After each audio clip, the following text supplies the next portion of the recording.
هەلبەستا سەیدای تیرێژ یا باقی کەزی کورد و ڕابە سەرهلدە ji xew şevçû êdî berbangeye rojê ji reş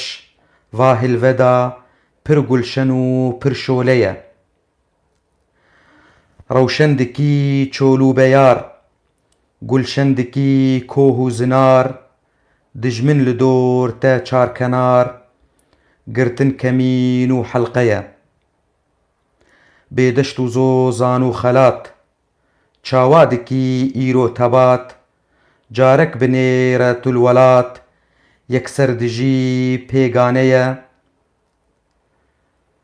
beske xewê ey bêmecal rabe bi yekî tî û heval azad kevê qada delal ew mesken û warê te ye bizan bi sed ax û xwezî dest naçe ser baqê kezî dijmin şivane tû pezî sed gur binêr li dora te ye dengê me çû çerxa felek hişyar kirin îns û melek rabe ji xew vêga demek tîrêj dem û dewra te ye ev helbesta wî bû niha helbesta di dua ya bi navnîşana 21 avdarê 21 adarê hezar carî bi xêr hat di dewrana buharê newroz û cejna welat agir li deşt û çiya pêtî jê diçine banî li çar goşê Kurdistan dikî şewq û xuyanî ew agirê dilê me pêtî jê diçine ezman perava xwe da welat deşt û çiya û zozan keç û xortên di Kurdan li her war û der û cî bi ser bejna xwe berdan xeml û xêza kurmancî keç û xort û mêr û jin dikin pîroziya hev tevr û geşin dev li ken bi ax û xweziya hevin bi kêf û şadî manî girtine reqs û govend yekîtî mehrîvanî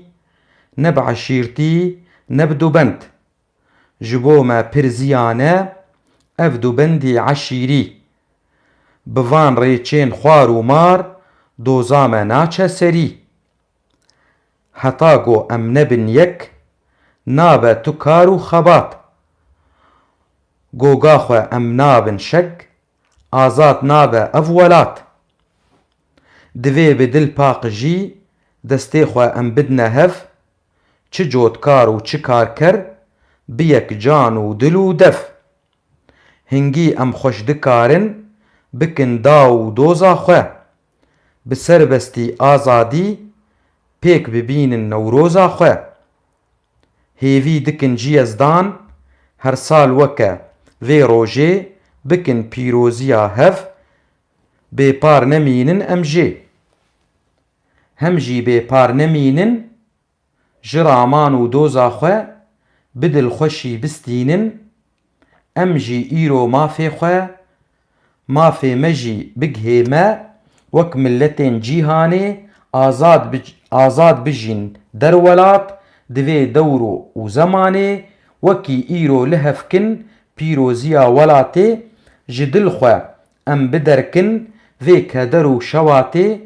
wek îro em silavkin li şehîdê goristana baqê gulan belavkin li tirbê cengevana destan li hev bibestin li ber gorê ciwana demek em tev biwestin ji bo wan pehlewana ji bîr nakin tucarî xebata wan şepala